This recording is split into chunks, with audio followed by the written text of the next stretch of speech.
So this final panel, we've done this traditionally in most of our conferences, and it was normally a collection of veterans, and what I mean by that is mostly old white men that would talk about the themes of the conference and maybe think a little broader and a little longer than that. But over time, we decided we needed some younger voices, and so for a few years there, we had just younger members in our final panel, and we've kind of evolved around and ultimately settled on just a diverse panel of different ages and different backgrounds and different people, but still asking them to reflect on the themes of the event, but then go further and talk about some issues that are bigger and longer term than anything we're dealing with in the short term, So that's what we're going to do.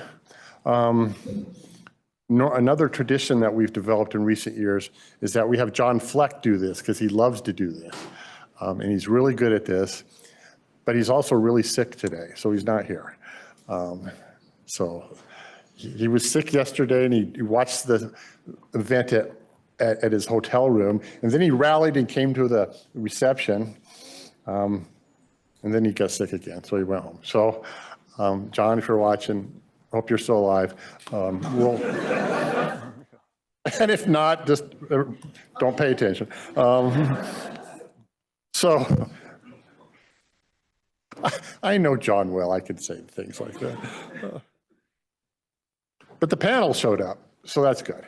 Let me start with introductions here. Let me start with Terri Bissonette, who is the Tribal Leadership Development Programs Director at the National Wildlife Federation. And that's a position, help me, that's a position associated also with the Water and Tribes Initiative? Yes. Okay, and that's a new position, right? Yes. Look at that, I'm 2 for 2. All right, a new position. So you're the first person in that position? I am. God, I'm killing it. All right. So that's, she's also an enrolled member of a tribe that maybe it's just because it's late in the day, but I'm not even going to try to pronounce it. I'll let you do it. Okay. Because and you can spell it too if you really want to impress people. Okay. Because it's tricky.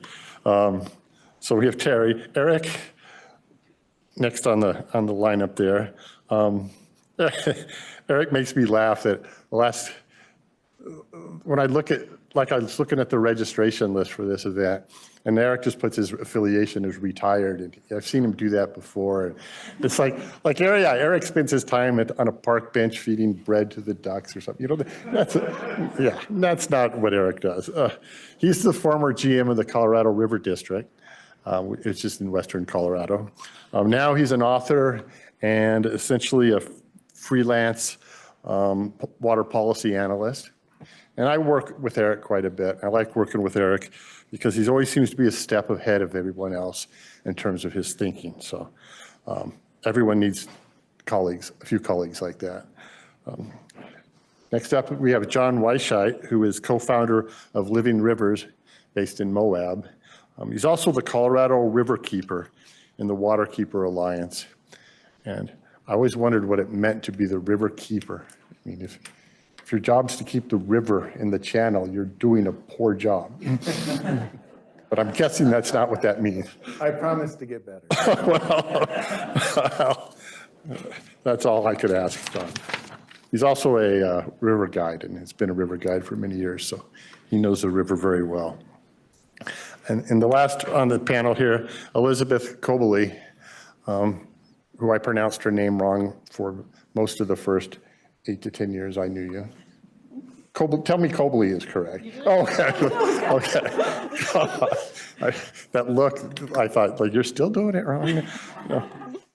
Okay, she's an associate professor in the political science department at the University of Nevada in Reno, where she is has built already a pretty formidable Colorado River research program.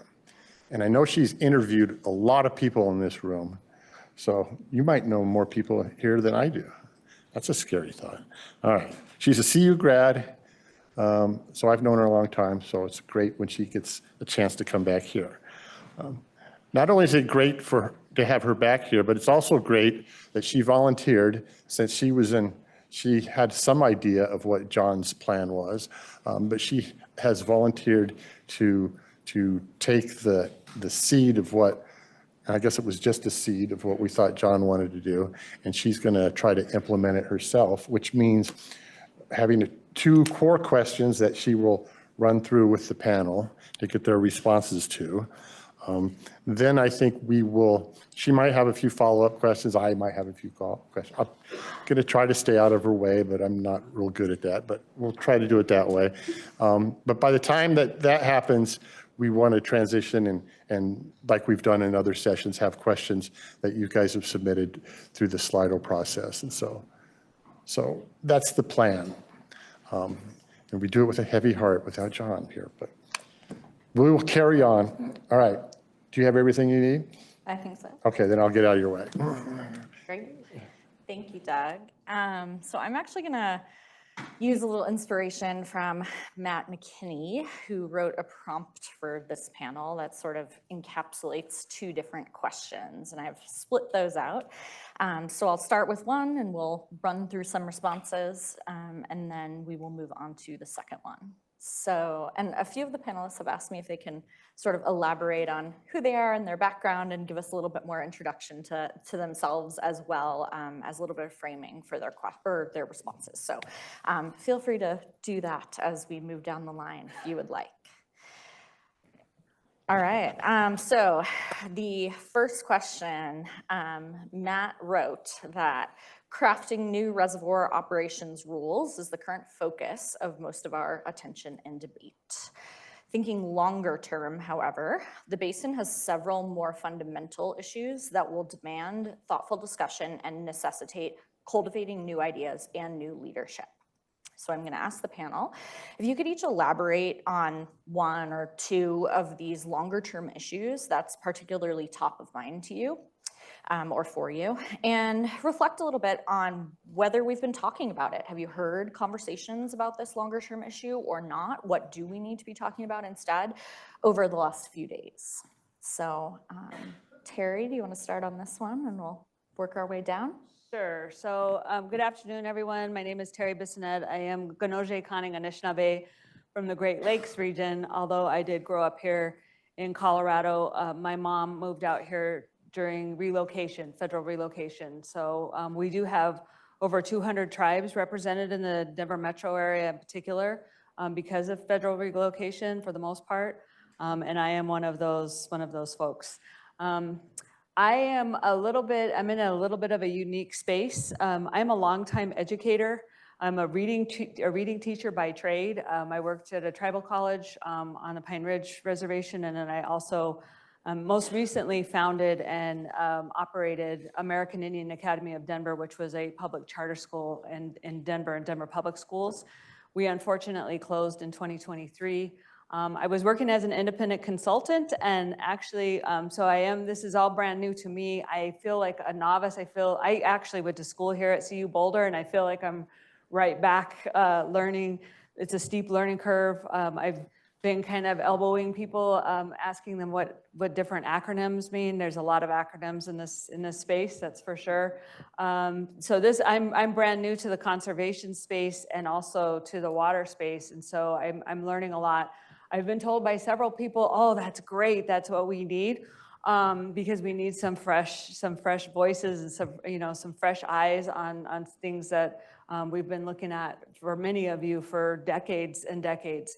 I do have one question that I wish would have been shared with the other panel, and unfortunately we ran out of time. But when it comes to tribes, I think that this question to me speaks to the question that I've been asked as far as how we move forward all together.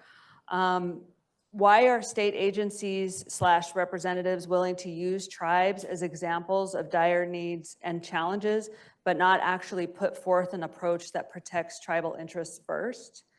And that is a question that I have sitting here as a brand new person to this space, because my understanding is that those of us that are descendants of the original inhabitants of Turtle Island have the senior most rights to the water. And so it baffles me as to why tribes are not in the room. They should be in every decision-making room, and it's sitting at every decision-making table. That is first and foremost. And the fact that there is tribal consultation and all of that kind of stuff is fine. But it just, in some of the statements that have been made, it appears to me that we're kind of lumped in with other water users. And that bothers me. And so I think first and foremost, as we talk about moving forward, and I'm gonna talk later in some of my comments about the question that was posed to Lorelei Cloud yesterday about decolonization, because I have some comments to make about that. But first and foremost, we need to honor tribal sovereignty, and that means that our tribes need to be at the table, and not just consulted or informed later, but actually be involved in the creation of these plans and the creation of whatever it is that we come up with moving forward. And this is especially important, and I actually think tribes really provide a valuable asset to these conversations, because we've been in an existential crisis for the last 200 years. This isn't our first rodeo. We've already experienced our apocalypse. And those of us tribal people that are sitting in this room, we are the descendants of the survivors of those people that were lucky enough to survive. And so we have a lot of lived experience, and we have a lot of lessons that we've learned, just basically surviving the last 200 years under colonization and capitalism. And so it's really, really important, I believe, that we honor that tribal sovereignty, and that we do whatever we need to do to support our self-determination. And so I'm going to stop there, and I'll add more to my comments, but thank you so much. Eric? Well, thank you. It's always nice being in this last panel on Friday afternoon where half the crowd is already gone to catch an airplane. Although I noticed J.B. Hamby's still here, so I'm going to have to be careful of what I say. But one of the things that I wanted to bring up about the post-2026 question, what really goes beyond post-2026, the next interim guidelines. Reading between the lines and respecting what Colby and Chuck had to say in the last panel, I think we may be there. And one of the themes that John and I have had in our book and many of the papers that we've put out since then is that the river for which the law was written and the infrastructure was built, and the two go hand in hand. The Boulder Canyon Project Act is the law. What was it? Why is it there? It was to approve a compact and to authorize the Hoover Dam. So that you cannot talk about the law of the river without talking about the infrastructure, because they're one and the same. And I'm really thrilled to hear what Scott Cameron said, because I think it's really important, which is the law is a lagging indicator. It lags the needs of society because of the way laws are developed. That may be a little, saying that here in this law school may upset some folks, but I think that's reality. And Scott said it. And that is really, really true in the Colorado River Basin. Bluntly, the river for which this law of the river was written no longer exists and will not exist in the future. And we can't pretend, or we can't wish it back.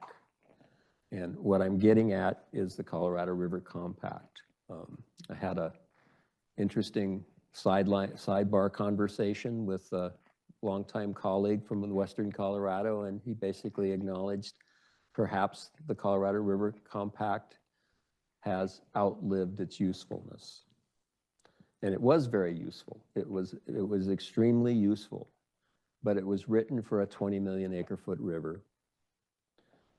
The Mexican treaty was written for an 18 million acre foot river. The Upper Basin Compact was written for a 15 million acre foot river. And we're talking today about a 12.5, maybe 10 million acre foot river. So we have a problem, and to use what Chuck and Colby talked about, we need to pivot. We need to pivot to a management of the river we have, not the river we wished we had in the past. And hopefully the law will catch up. But to do that, we can't let the compact, and specifically what the compact does is it requires specific flows at Leaf Airy, fixed apportionments and fixed flow requirements. The combination of a law that's based on requiring fixed apportionments and fixed flow requirements on a river that's facing deep uncertainty doesn't work. And I think the only one of the few, I don't know what will work in the future. A couple of years ago, Kathy Jacobs and I, in a book that Jason Robeson was the editor, suggested that perhaps we have to shift to a percentage-based apportionment. Now that's not new. In 1948, the Upper Basin Compact Commissioner, compact entered into a compact that's based on percentages. But a percentage works at a 10 million acre foot river, a percentage works at a 15 million acre foot river. Is it going to be painful to get there? Hell yes.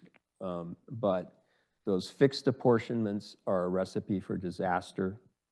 And to the extent that we try to live with them, I think it's a recipe for failure. Okay.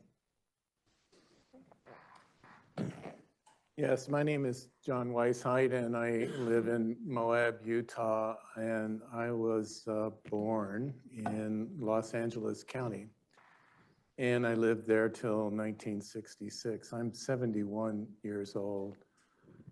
My father worked for General Electric. His customers included the Bureau of Reclamation, LA Power and Water.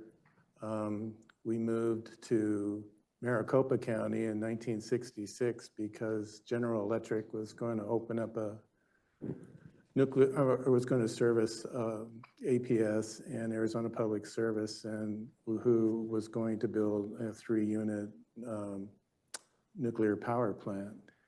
And my mother was a gal Friday. She worked for Cotton Gin, and my summer jobs were working on cotton farms in Maricopa County for 3 years.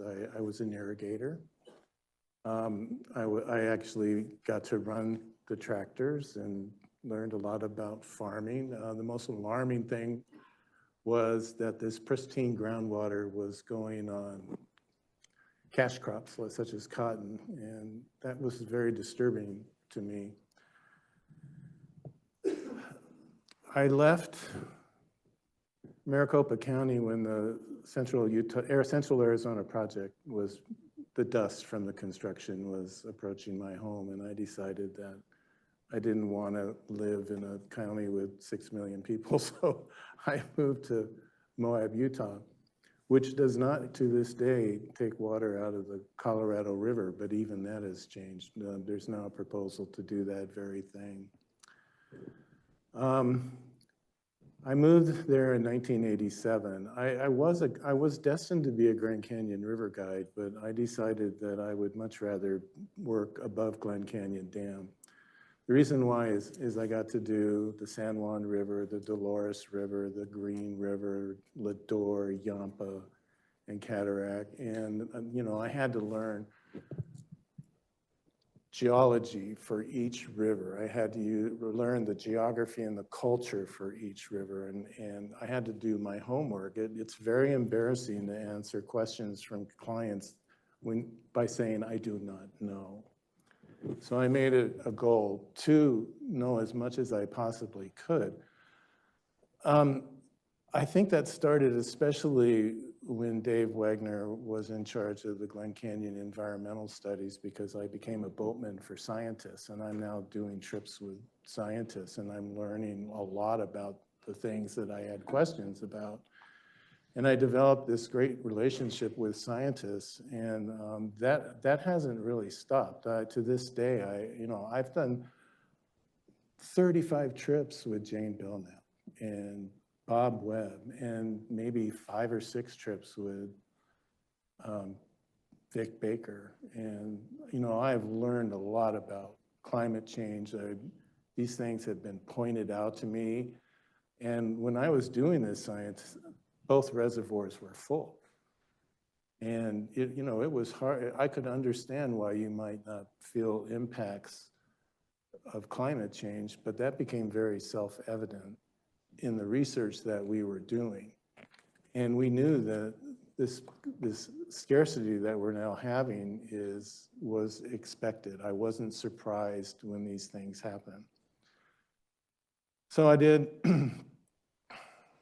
I used this knowledge and this base to participate in Reclamation's NEPA documents, especially starting with 6028 storage criteria, which was an environmental assessment, which immediately moved into the 2005 interim guidelines. And so I became familiar with how the modeling. And so I would like to talk about that. And I think this is, we're talking about new ideas. What I learned, especially from the University of Arizona professors, is that, we have reconstructed climate for thousands of years. We can go back 2,000 years. And in that 2,000 years, we had a global warming episode, we had neutrality, and we had a little ice age. And, what I learned from that is that we have had droughts like this before. We have had these droughts appeared. It would appear to me that it doesn't matter if the earth is warm, neutral, or cold, these things happen. We also, with Vic Baker, I learned about maximum flood events, and I was introduced to slackwater deposits. And I could correlate this with other writings from John Wesley Powell and from Frederick Dellenbaugh, because they talked about finding driftwood 50 feet above the river in low water. And here I am with Vic Baker. I'm actually digging trenches in them, and I can see the layers. There's multiple floods, and there's multiple high water events. And I'm beginning to realize that our infrastructure and our laws, including the Colorado River Compact, don't match this long-term hydrology. But I see that in our NEPA documents. We look at from 1906 to 2022, and that's it. But, if we're a forever nation, we need to be looking at the bigger events. And to give credit to the Bureau of Reclamation, they are in the documents, which means as a public, it's not, we shouldn't be reading the executive summaries. We should be reading the appendices, like the one especially that Brad talked about. What was it? Appendix U, I can't remember, Appendix N. There's actually 2 of them. But also I thought the basin study in 2010 was really good, because there were 700 pages devoted to extreme events, extreme floods, and so on and so forth. So the information is there, but I don't see it reflected in our record of decisions. And so, in other words, we're doing incomplete work. And I think it's really important. And I know that there's time constraints, but, how long do we, let's put it this way. The 1970 Act about long-term long-range operating plans is 50 years old, 55 years old. And we have no excuse for this shortage situation, yet it arrived. We were supposed to prepare for this long ago. So I think it's, so when I'm sorry, I'm not convinced when I hear, you need to give us more time, we need more flexibility. You've had all the time in the world to get this done. And so I'm I'm going to talk, I think, well, I'm worried about how much time I have. Thank you, Patty, for humor. I'm sorry I'm not being funny right now. Thank you, Eric, for all your honesty and your hard work through the years, very much.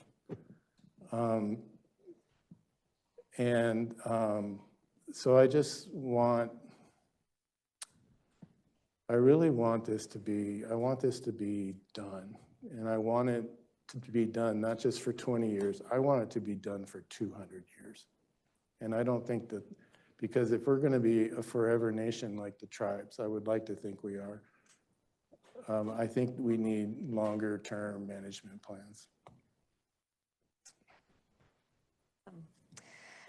Thanks to all of you who have stayed for this last panel. And I just learned that we grew up in the same place. I also grew up in Maricopa County in Arizona, and then came up here to Colorado for grad school, and Doug was complicit in giving me a PhD at some point. So now as Doug mentioned, I'm in the political science department and do work in the hydrologic sciences program at the University of Nevada, Reno.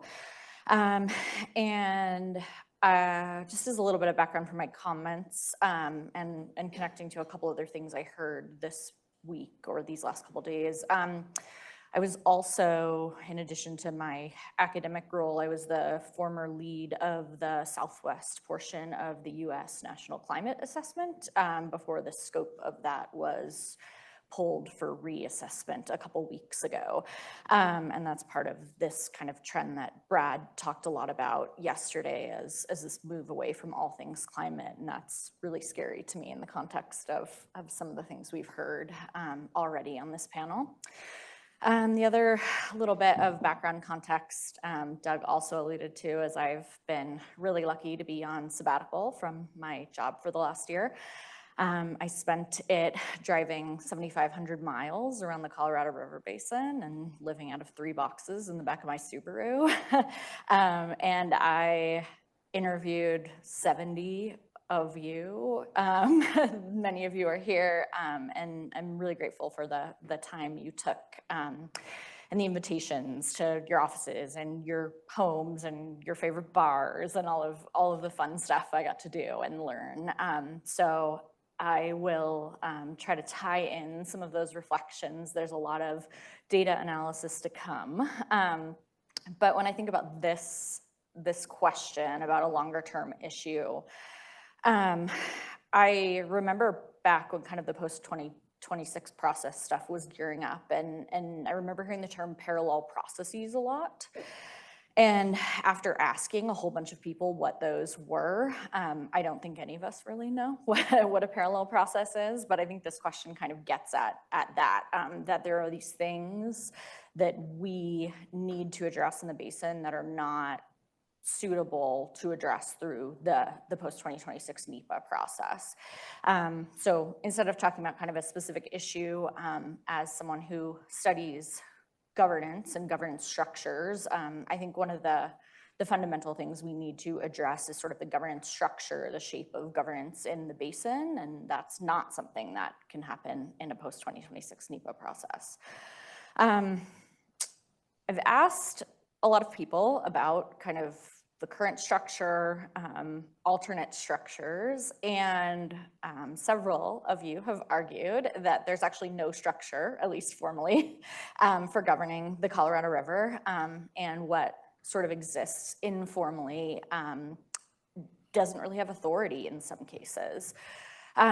We heard Jim Lockhead yesterday say that in 2007, or 2005 era, creating the 2007 interim guidelines, that the states were negotiating, but the federal government was really the leader and had the authority to move the process forward. And that in the last couple of years feels like it's really changed, perhaps until a couple weeks ago or just a couple short months ago.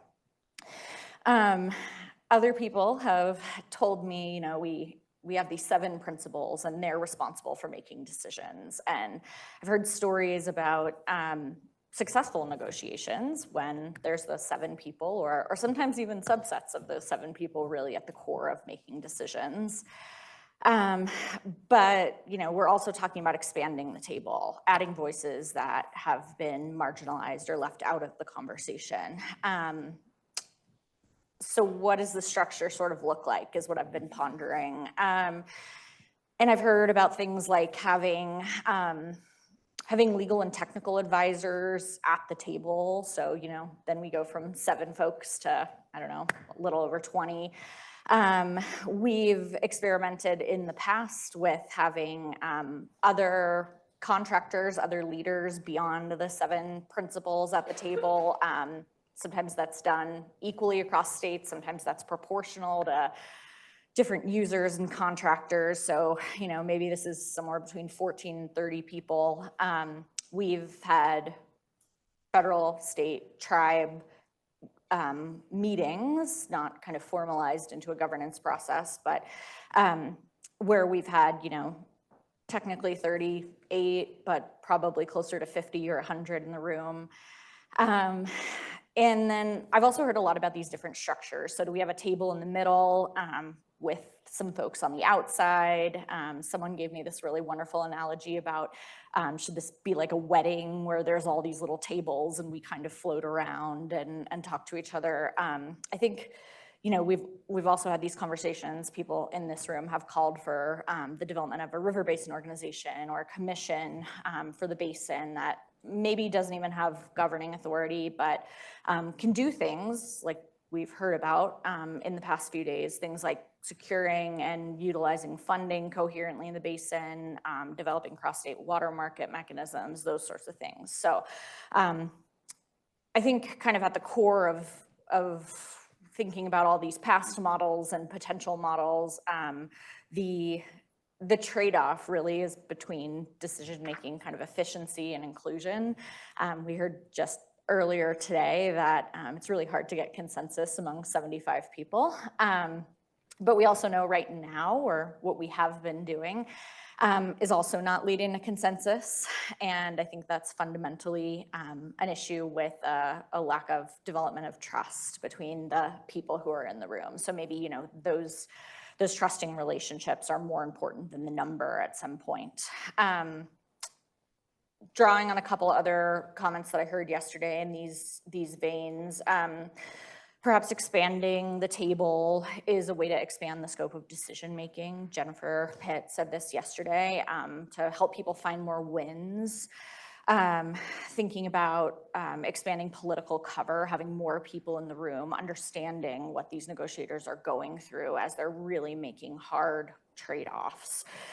Maybe that gives us the political cover that Ann Castle and Colby mentioned. So thinking about these governance structures is really one thing I think that's gonna outlast our discussion of the post-2026 negotiations. And to me, when I hear about all these conversations about tribes and environmental groups and bringing all of these values to the table and really making them cohere in sort of a structure that lets us govern the river sustainably in the future, I think we need to think more formally about our governance structure. So I'll touch back on that in a minute, but I want to pose sort of our second question now to the panel. And that question reflects on the theme of the conference, turning hindsight into foresight. And so in the spirit of this theme, we would love our panelists to reflect on the idea or the question of how we move past sort of incremental crisis response decision-making in the basin. This is sort of related to that long-term issue. What do we need to think about long-term to make the basin healthy, just, and sustainable, rather than kind of jumping from crisis to crisis management? So I'll turn it back over to my panelists there. Would one of you like to start on this one? I can. Thanks. One of my jobs, I guess, I'm 50% the coordinator of the Indigenous Women's Leadership Network, which is a partnership between the National Wildlife Federation and Water and Tribes Initiative. And then I'm 50% co-creator and co-coordinator for the Colorado River Indigenous Youth Advisory Council. And I'm going to get to both of those. I'm going to kind of hopefully weave my response into just this idea of leadership development and building capacity within our tribal communities, which is essential. But I'm going to try to weave it into the response that around decolonization and how do we decolonize the Colorado River. Because I think that really resonated with me yesterday when that when that question was posed to Lorelei. I was introduced a while back to a term that I think, because I often think when we think about decolonization, we think about honoring tribal sovereignty, which is always first and foremost. But honoring tribal sovereignty is not the totality of decolonization. And I will let you in on a dirty little secret. Many of our tribal communities have internalized colonization. We have colonization problems in our tribal communities that create problems within our community as well. And so often when we are honoring tribal sovereignty, it is in alignment with the same goals of capitalism, the same goals of extraction, the same goals of overconsumption. And so honoring that tribal sovereignty, and I will always defer to honoring tribal sovereignty, whether I agree with it or not. But it is just in this, that when we think about the totality of decolonization, that's just one small step. The term that I learned not too long ago that I think encapsulates more of the aspects of what we talk about when we talk about decolonization is land rematriation. And land rematriation is not just land back. It is not, you hear a lot about that, and I can tell you if you ever see a license plate, the Colorado license plate with land back, it may be me driving the vehicle. But it's really the restoration of the relationship between Indigenous people and our homelands. You heard Lorelei when she was giving her heartfelt comments yesterday, and her voice was cracking. And I'm going to try very hard not to cry up here, but I can get a little bit emotional myself. But what she was expressing was the love that she has. It's the expression of that relationship that the Ute people have with the Colorado River, and in particular, the headwaters of the Colorado River. The Ute people, the Arapaho people later, but the Ute people in particular, have been the stewards of the headwaters of the Colorado River since time immemorial. And they have a deep, deep understanding of the sacredness of those headwaters. And they have also a deep understanding that those headwaters were a gift from the Creator and also from Mother Earth. And they lived their lives in thankfulness and gratitude of that gift.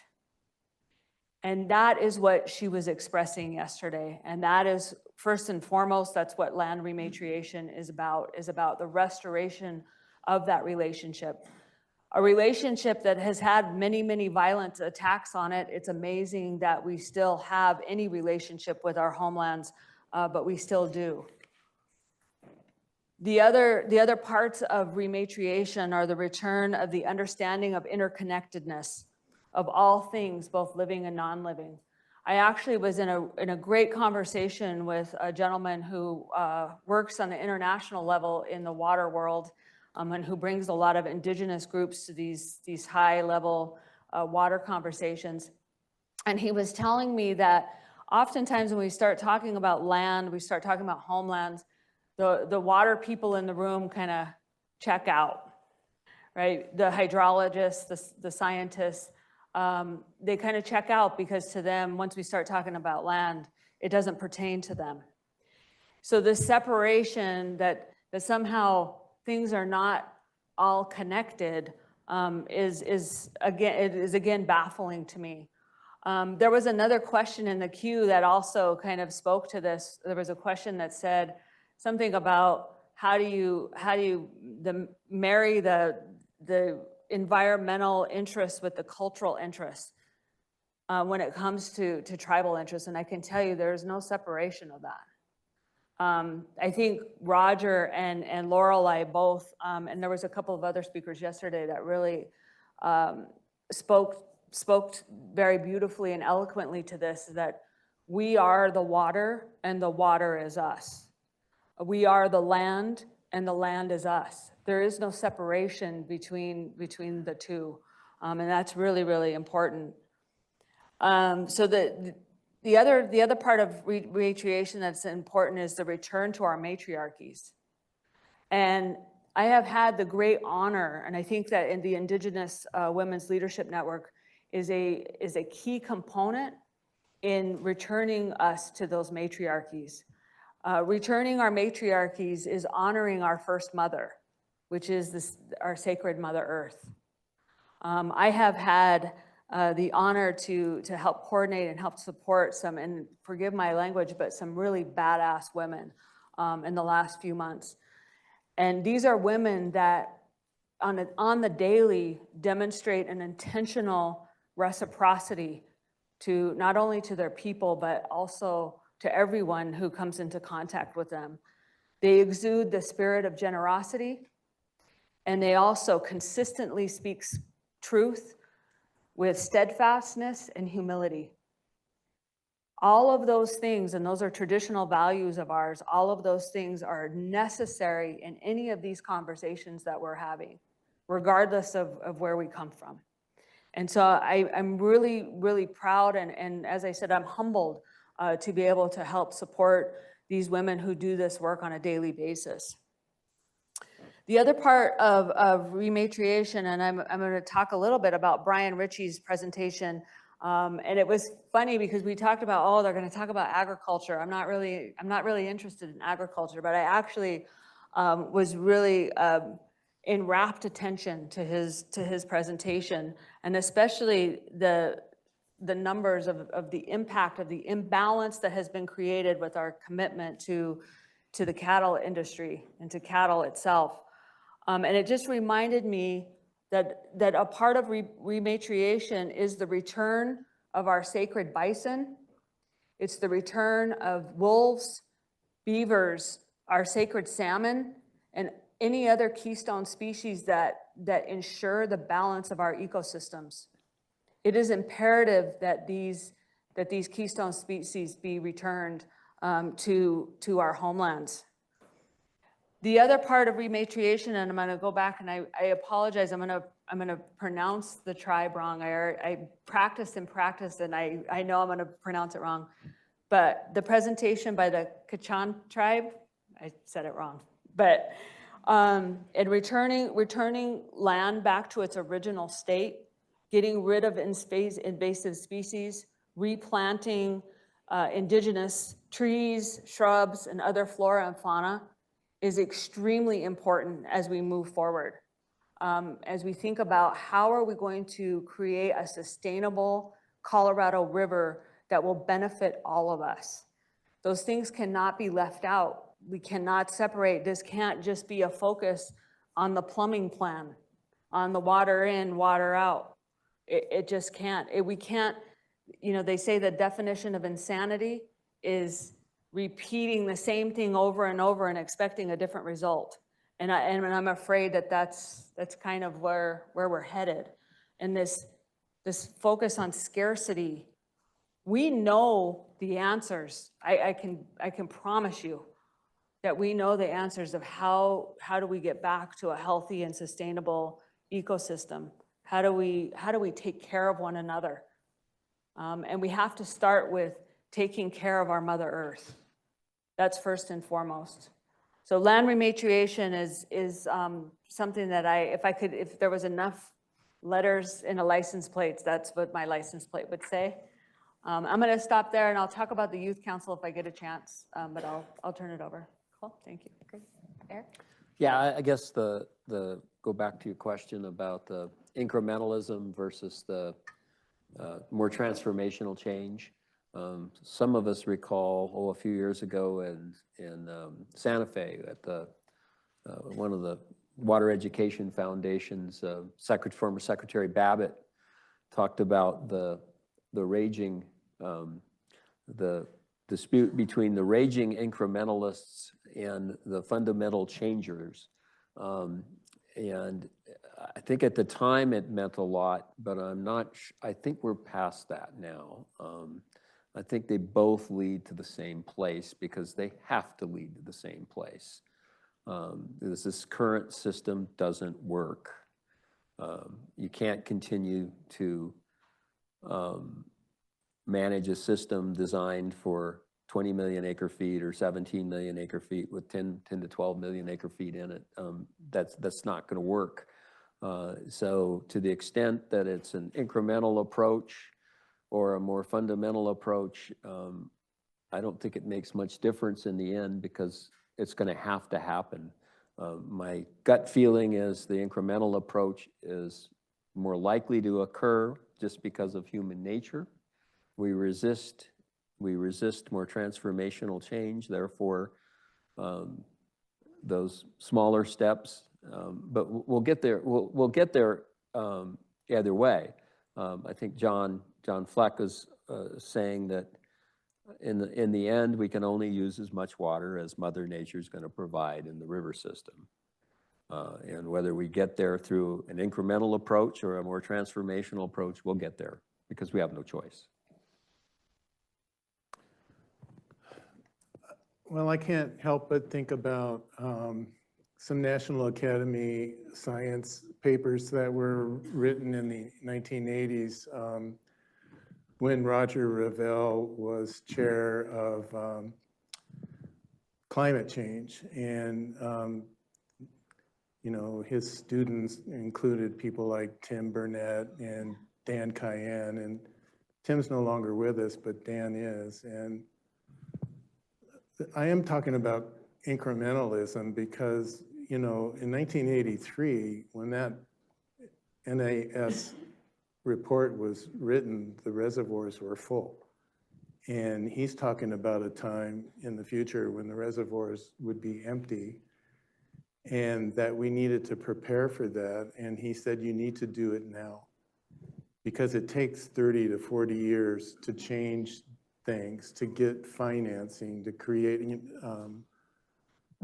a NEPA document and stuff, you know, like we should have done desal a long time ago. We should have had these discussions that we're now having a long time ago when they were presented to us in the 80s.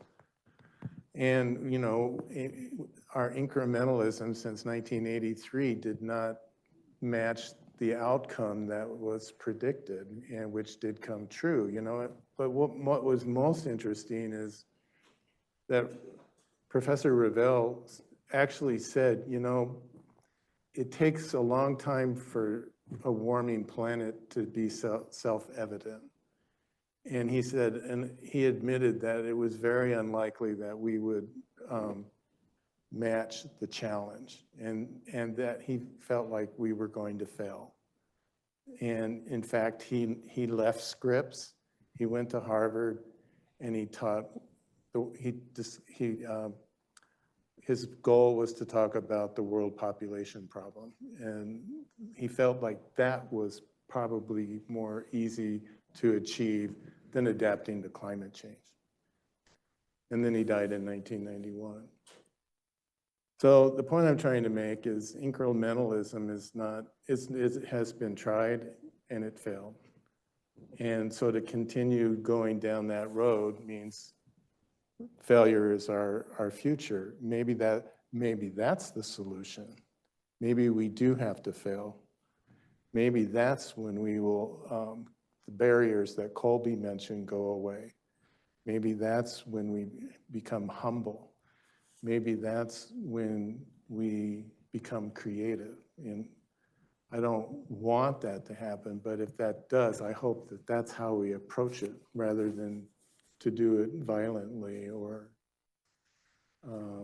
that scares me as well. So I think we really, really need to think about where we are and where we are going. And I can't help but think we're a little lost. But I also think that we have the tools. I would like to see us abandon incrementalism and fast forward into our new future.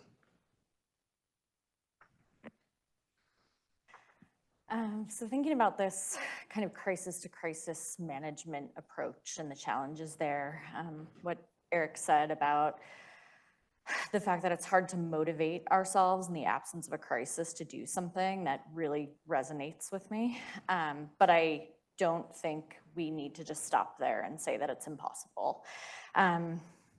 We've sort of baked it into our governance system a bit, I think, just through the fact that we primarily govern through NEPA processes. Means there's a problem on the table, we're looking at alternatives, we need to do something. And when we kind of jump from process to process, we don't really maintain that structure or leverage that structure of folks who know and care about the basin in the interim, I think, to the level that we could. I think that, I'm trying to think of where to go with this. You know, I think that we can take some lessons away from some research where we've seen success come from processes where we sort of force ourselves to get together when there's not an immediate crisis to solve. We have lots of research, my own and other people's in this room, that highlights how when people come together, they have these iterative interactions, they are more likely to build trust and learn and start reaching consensus. And sometimes it takes a push for that to happen. I think about in the state of Colorado, way back in the day, I did my master's thesis on the Colorado Basin roundtables. And for a while, people didn't know why they were going to these roundtable meetings and discussing these water problems. And then we got a push. At the time, Governor Hickenlooper said, you know, we're going to do a state water plan. We're going to have to start thinking about, you know, how some of these challenges and potential solutions can be sort of put on the agenda. And maybe that's the push that the basin needs right now. You know, we have this NEPA process, but we need kind of a push to say, let's keep getting together. Let's keep building trust. Let's keep building these relationships. I was really heartened by the remarks we heard earlier from Assistant Secretary Cameron saying that, you know, even in the last 8 weeks, there has been so much trust building when people are coming together every other week in person, spending the time to talk through these issues, thinking about pivoting from what a couple months ago really felt like a standstill. To me, that's really inspiring. And I think figuring out a way to maintain that beyond just this, you know, when post-2026 ends, how do we motivate people to stay engaged and to keep doing these meetings and this kind of collaboration, so that way we're more prepared, we're baking in things like flexibility to the policies we create. Chuck talked about this in the last session. And I think that's a critical thing that will help us move beyond this crisis to crisis management. It's sort of structural, it's sort of behavioral, it feels a little soft, but I do think that's something that we're sort of missing in our pretty informal structure. We have also, one last comment on that, we've also heard from a lot of people this week about trying to understand that the people you're working with in these processes, that they're not this big, mean, malicious opponent that has it out for you. There's someone else that has their own needs and their own values. And the more that we spend time together getting to know each other, the more that we're likely to say, you know, maybe you have a need that I can give up something and help you meet, and vice versa, right? So Lorelei said yesterday, one of my favorite quotes I heard was, we need to be better with each other.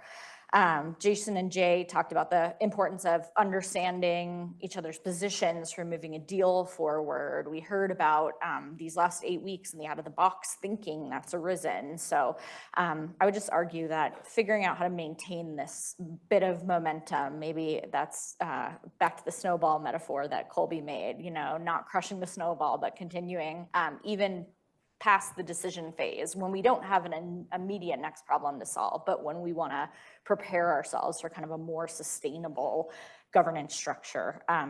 That is one thing that might help us move from this crisis-based management in my mind. So with that, yeah. It's a quiet Friday afternoon.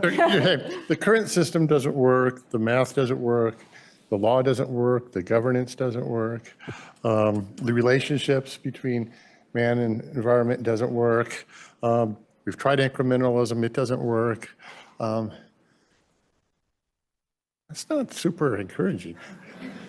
I'm hoping we have questions that maybe they'll steer us in a more upbeat direction. I guess, I don't know. Jason, do we have some questions?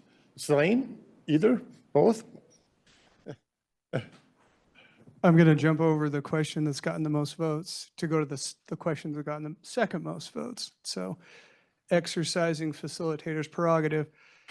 Given how John just sucked the air out of the room when he talked about how he doesn't have a sense of humor, right? That was just horrible to hear, right? And nobody believes it.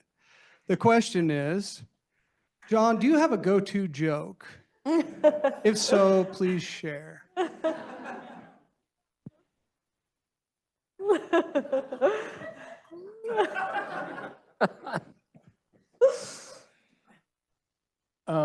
Actually, I can be very funny.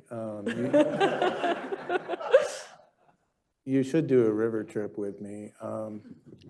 And by the way, all you have to do is ask, and I'll take you. I cross my heart to die.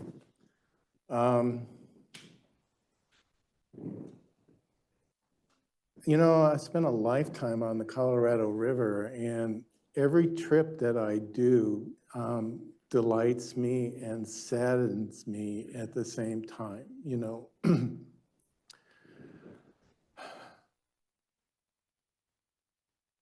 For example, when I did my first river trip, it was typical to see 300 bats in an evening, and I'm lucky to see one now. There was a time when the rivers were playful with swifts and swallows, and they're not there anymore. And when I see a flannel-mouthed sucker upside down, bloated, floating down the river, you know, it's hard to feel some joy about that, you know. I know not everybody in this room gets to see the river as much as I do. I mean, there was a time when I spent 280 days a year on the river. I never watched TV.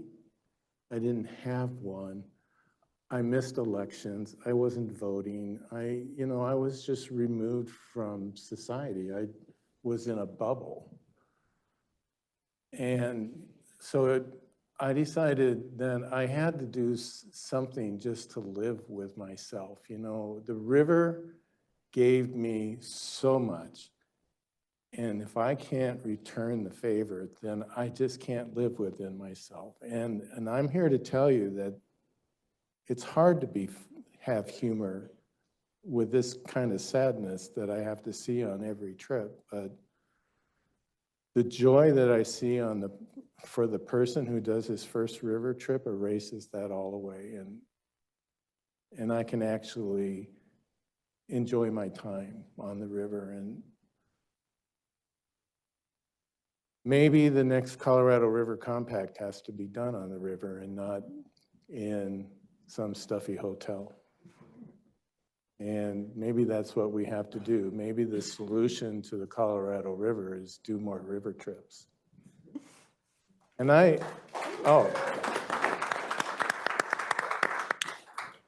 I want to say that there is no, you know, people always say, what's the best river trip? What's the best company? And my answer is, it doesn't matter. Every river trip has a story, and you know, it's not a beauty contest. You have to go with an empty mind and learn a new geology, a new culture, a new geography, you'll broaden your horizons, your understanding of the river. You know, Brian mentioned the Gila River system. You know, that's a fresh new idea. I've never heard that before. It's just upper basin, lower basin, but you're right. The Gila River system, like if you talk to Harold Tice or Paul Marsh and you learn about the ecosystems that are about to crash on the Gila River, you know, you talk to those gentlemen and how can you have humor? How can you laugh? I mean, we need to fix that river system more than we need to fix Grand Canyon, because there's still hope in that system, you know. So even our priorities aren't right because we don't do enough river trips. We don't talk to enough people doing these river trips. I promise to be more funny.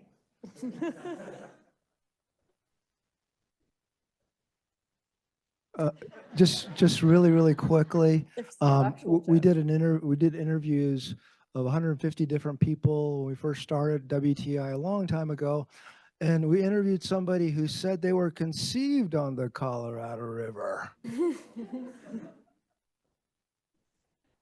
Okay, I confess. It's me. So my parents' honeymoon on the Colorado River, and they like to camp on the California side below Parker Dam, and so that's, yeah.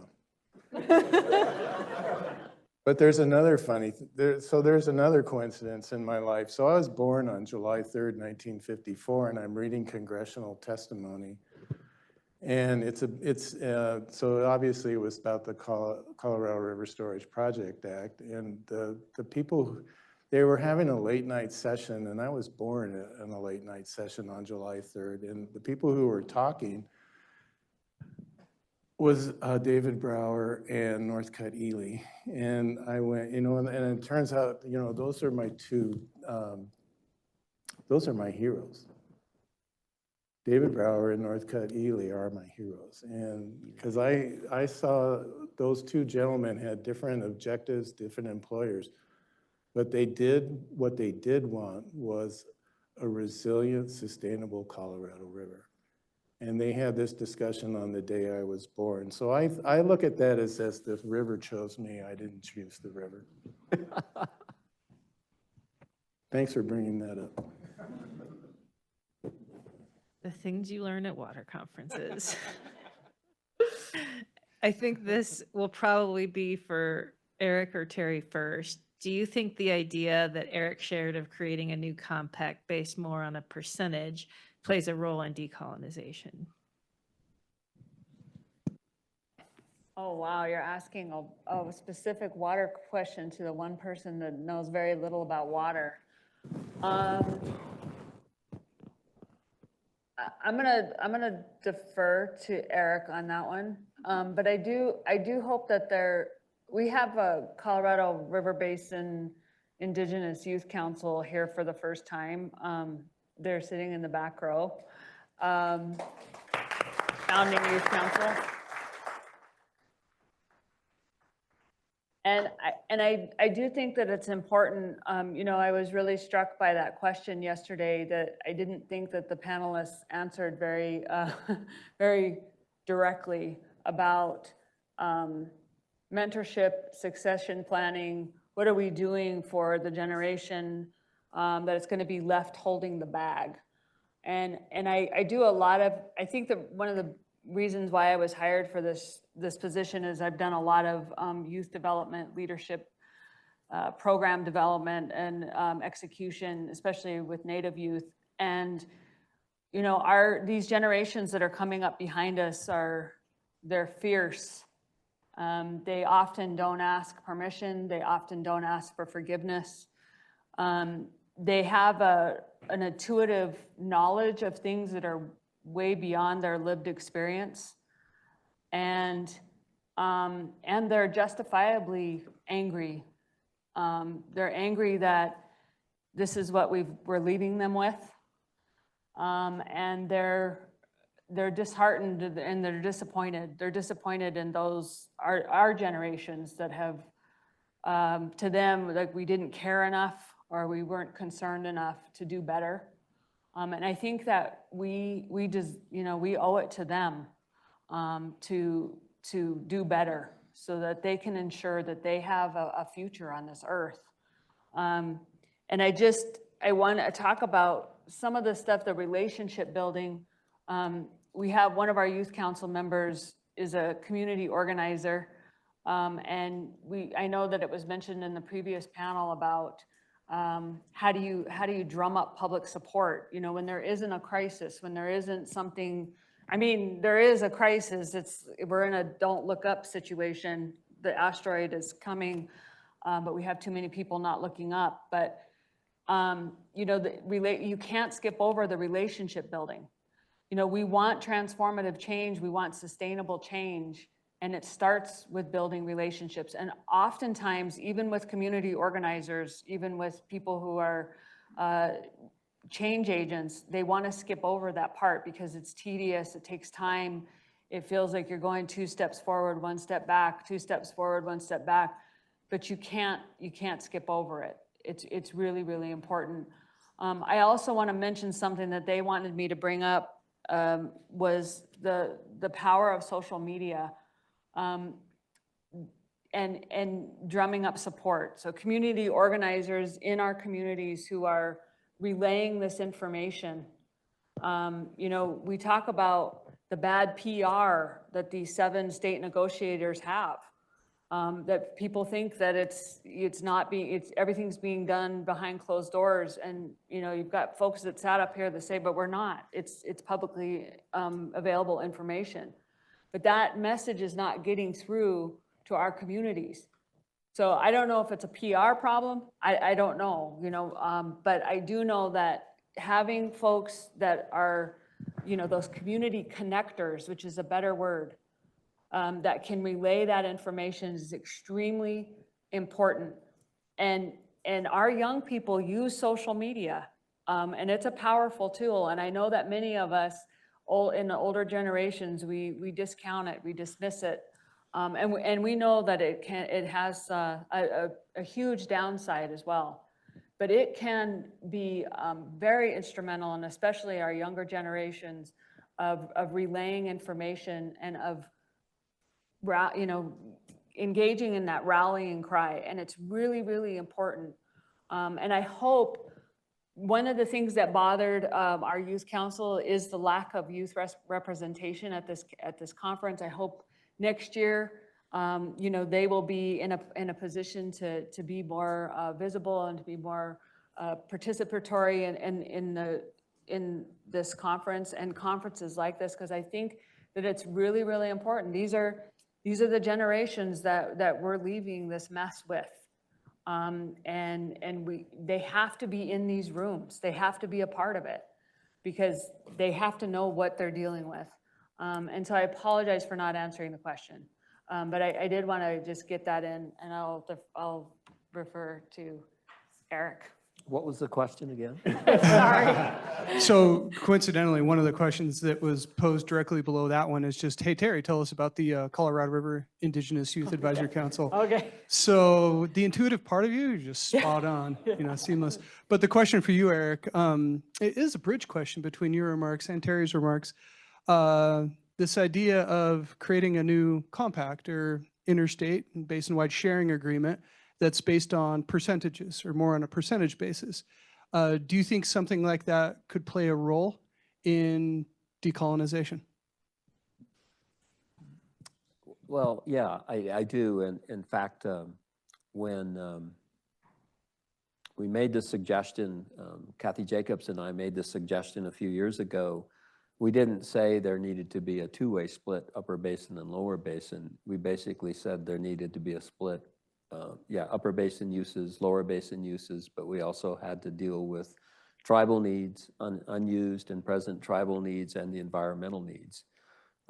Now, I think that is a step too far for some folks in the States, quite frankly, but that's what I think needs to happen. before we have long-term sustainability, is that when we're allocating water, we need to allocate water for not just the consumptive uses, but for the needs of the entire basin. I would just quickly add to that too. I think this idea of percentage apportionments is really interesting, and we have a basin in Nevada who, through a collaborative process, people getting together, learning about each other, came up with a sort of shares-based system that they implemented, and we still see some resonances of prior appropriation. The senior users get bigger shares and the junior users get smaller shares, but everyone's share declines or is reduced over time. It's a groundwater basin, so we're trying to restore an aquifer. And there have been so many stories that came out of that case about people sitting down, talking about these potential ways to remedy the issues that they were facing in their basin, and like learning that they actually have similar needs and similar desires and similar things that they want to see go forward. There were enough people, just as an example, with a mix of senior and junior water rights that they were able to actually cross some traditional lines that divided folks in the basin and create this idea that was actually implementable. So I think that ties in some of this. You can't skip the relationship building. You can't skip the sitting down and talking and getting to know each other. You have to make that intentional. You have to formalize it into processes because it's not something that we naturally always want to spend our time on. We're doing really well on the questions. The next one shows how much, you guys are all policy wonks, obviously, from this question. I mean, this is top of the nerd herd, right? So there are these things called present perfected rights.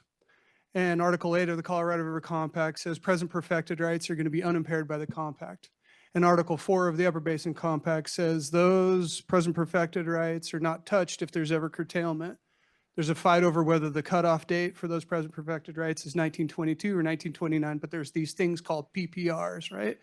And they're high security, right? So I have to set the context, forgive my policy wonkiness in posing this question. Here it is. About 4 million acre feet of PPRs are in the lower basin and about 1.5 million acre feet in the upper basin. Why not focus in the future on how non-PPR holders can consensually buy, meaning probably lease or sale, water from PPR holders as needed if required by climate change? You want to take that one? Sure. Well, first in right, first in time, first in right. Well, that's the fish. But they don't have a water right, but they should. And I've always felt if you take care of the fish, the aquatic ecosystem, you're going to take care of everybody else. I think by treaty, as far back as Guadalupe Hidalgo, we are compelled to take care of the tribes second. But I'm really afraid that we could create a food crisis. I think the missing partner is the Department of Agriculture looking at all 50 states. Because if we don't, for example, if we decide not to grow alfalfa anymore, that means some other basin is going to grow it because we haven't changed our eating habits, our desire for ice cream, cheese, and pizzas. So, you know, we could, our trade-offs might save the Colorado River, but it might deplete an aquifer or kill another river. So, you know, I think I'm saying our conversations shouldn't be limited to just the Colorado River Basin. I think we need to look at all the basins, the Rio Grande, the Central Valley. The Ogallala aquifer is about to be depleted. Our agriculture is going to change, period. And I don't think, we need to be broadening our conversations. And so I think present perfected rights are, to answer the question, is maybe we don't need that anymore. Maybe we need to qualify our greatest needs. And if we prevent extinction for critters, then this is a quote from Stuart Udall, who I think was a great man. And Bill Hedden, thank you for bringing him to Canyonlands. I enjoyed his visit tremendously. And a lot of the things that he got from his advisors when he was actually the Interior Secretary in the 60s are what we need to do now. I mean, in a way, we've been given the answers, we just aren't implementing them. And we're not standing on the shoulders of our elders. We're not standing on the shoulders of our indigenous people who have survived this country for millennia. We need these people as trusted advisors. They need to be in the table, and we need to, our outreach should be beyond our basin, because we could indirectly harm others by what we do here. Yeah, my thoughts on the, I call them pre-compact versus, PPR, pre-compact rights, they're the same thing. Doesn't matter, whether the date's 22 or 29. It's fundamental to the prior appropriation system that has, overlain the system. And one of the ironies, I think someone spoke about this yesterday, was that one of the purposes of the compact was to get away from the prior appropriation system on an interstate basis.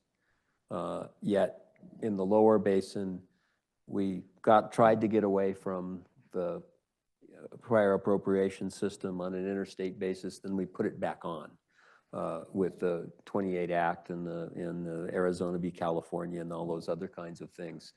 But legally, I don't see how we take away pre-compact rights from those rights that already exist. I mean, I think it's already in the system, and it's going to be hard to change that. One thing that I'm struck with, though, is that we sort of selectively enforce this unimpaired by the compact issues. We heard Bitta this morning talking about the problems of the Navajo Nation and getting their settlement through. And as I understand the discussion, the upper division states don't like what that settlement provided for, because the Navajo Nation has some flexibility in what to do with their rights. And in my view, the upper division states are imposing a compact limitation on a right that is supposedly unimpaired by the compact. And quite frankly, the upper division states have had a history of doing that for years and years and years. That's the reason we have something called the hydrologic determination. It was to, in effect, take away the pre-compact rights from the Navajo Nation and the Hickory Apache. Basically, it's distant. So we're selective in how we do that. And if we're going to have them, the pleading is that we need to recognize that the tribes who have pre-compact rights and prior PPRs, they have the same right to benefit from their PPRs as their Euro-American neighbors. I've basically said no one in Colorado would conceive of trying to take away the pre-compact rights from those in the Uncompahgre Valley or the Montezuma Valley. That would be political suicide. But to take them away from the Navajo Nation, who cares? And that's the situation we have on the river today.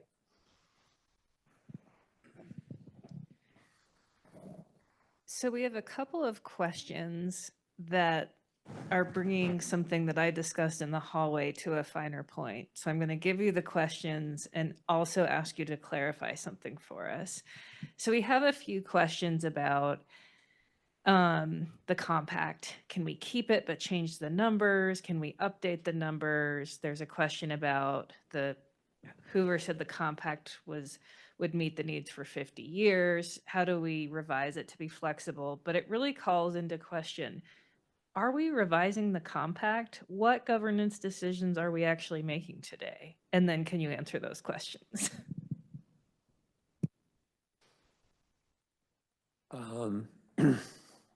Yeah, I do think we're changing the compact. Now, there was a rule that I think we talked about, that the 7 states, you know, the compact can mean whatever the 7 states in the United States agree that it means. That was originally, we called that the Pat Mulroy rule. I guess today we can call it the Colby Pellegrino rule because, you know, Pat's retired. You know, so, you know, are we technically going to change it and go through all of this and have a signing ceremony? You know, maybe, maybe not, hopefully not. But are we going to essentially, you know, 20 years from now, my prediction is the compact will still be in place. It won't have changed, but the only thing that will look the same is the 7 state signatures. Everything else will be very different.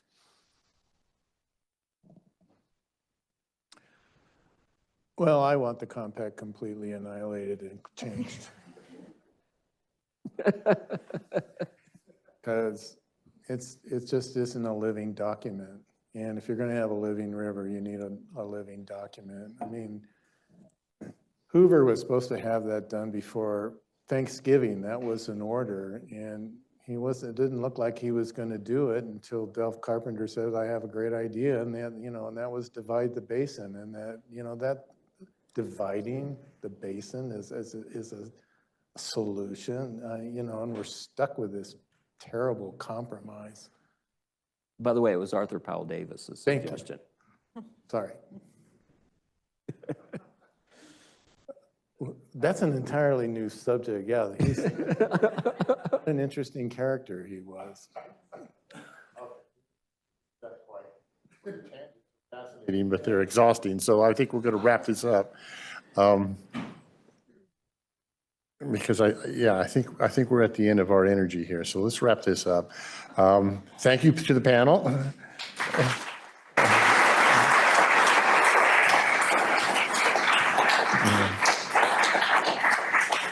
I mean, as we head out the door, let me just say just a few very quick words of thanks on behalf of the Get You Spoken Center and the Water and Tribes Initiative. Let me start by thanking Annie, who wherever she is.